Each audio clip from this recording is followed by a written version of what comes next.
بھائی ضرورت سب کی ہے لیکن درجہ اپنا اپنا. یہ میں نہیں کہتا, یہ اللہ کے نبی کہتے ہیں.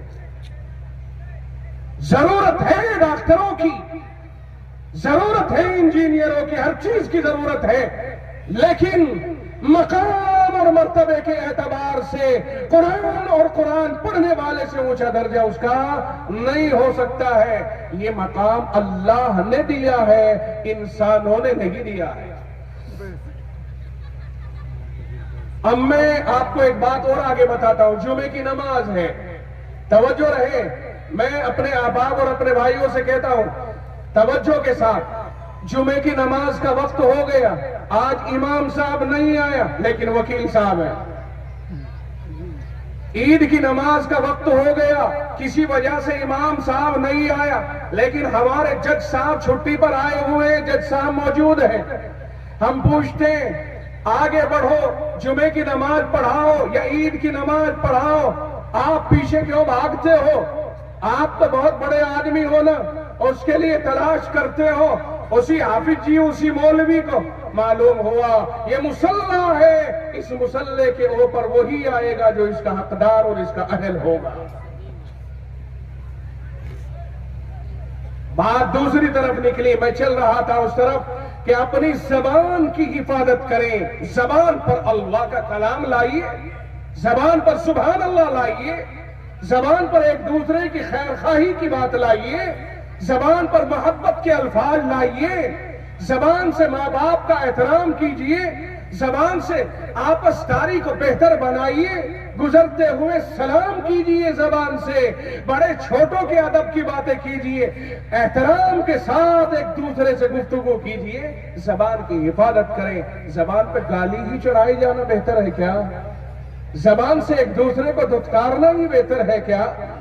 زبان سے ایک دوسرے کی غیبتیں کرنا, برا کہنا, چغلیاں کرنا, کیا یہی بہتر ہے؟ نہیں. آقا نے فرمایا جو اللہ سے حیا کرتا ہے اسے سر اور سر کے آس پاس کی چیزوں کی حفاظت کرنی چاہیے, آنکھوں کی حفاظت کرنی چاہیے کہ ان آنکھوں سے ایسی جگہ کو نہ دیکھا جائے جن جگہوں سے اللہ راضی نہ ہوتا ہو. کان, آنکھ, زبان, دماغ, ہر چیز کی حفاظت کریں. آپ کی سمجھ میں یہ چند معروضات آئی کہ نہیں آئی؟ میں نے چند باتیں آپ تک پہنچائی. وقت طویل ہو گیا, حدیث پاک کے الفاظ آگے بھی باقی ہیں, ان کی تشریح کا ٹائم نہیں رہا, مجھے لگتا ہے 1 گھنٹہ ہو چکا ہے. یہ حدیث پاک کے جو آگے الفاظ ہیں ذرا سا ان کا ترجمہ سن لیجئے. آقا نے فرمایا وَلْيَحْفَظِ الْبَطَنَ وَمَا حَوَا, پیٹ اور پیٹ کے آس پاس کی چیزوں کی حفاظت کرے. اب تو فرمایا کہ سر اور سر کے آس پاس کی چیزوں کی حفاظت کریں. آپ نے چند معروضات اس سے متعلق سنی, امید ہے کہ آپ میں سے سب کی سمجھ میں یہ باتیں آئی ہوں گی, اور انشاءاللہ آئندہ ہم اپنے دماغ کو بھی سدھاریں گے اور اپنے کان, آنکھ اور زبان کو بھی. آگے فرمایا پیٹ اور اس کے اطراف کی چیزوں کی حفاظت کرے. یہ پیٹ ہے, پیٹ کے اندر غذا جاتی ہے, جو آدمی جیسا کھائے گا ویسا ہی خون بنے گا. خون بنے گا تو خون کے ذریعے گوشت بنتا ہے, گوشت کے ذریعے سے انسان نشو و نما پاتا ہے. دماغ میں جو کیفیات پیدا ہوتی ہیں سب کا تعلق اسی کھانے پینے سے ہے. کھانا پینا جیسا ہوگا ویسے ہی اثرات پڑتے چلے جائیں گے. رب کہتا ہے یا ایھا الرسول کلوا من الطیبات, اے رسولوں کی جماعت پاک چیزیں کھاؤ. کس کا مطلب یہ ہوا کہ رسول تو پاک ہی کھاتے ہیں, اللہ ان کی پرورش تو ایسی ہی کرتا ہے کہ رسول کی غذا کبھی غلط نہیں ہو سکتی ہے. مگر جب اللہ رسولوں کو بھی مخاطب بنا رہا ہے تو رسول کی امتوں کو تو بدرج اولا ان کے اوپر عمل کرنا ضروری ہوگا, جو گناہ کار بھی ہوتے ہیں اور نیکوکار بھی ہوتے ہیں. فرمایا رسولوں پاک چیزیں کھاؤ اور نیک اعمال کرو. معلوم ہوا پاک چیزیں کھانے کا نتیجہ نیک اعمال نکلے گا. اچھی حلال پاکیزہ طیب جو ہمارے لیے حلال ہے وہی چیزیں. اللہ نے بہت ساری چیزوں کو حرام بھی تو کیا ہے نا. ارے سانپ حرام, کچھوا حرام, اور یہ کتا حرام, یہ درندے حرام,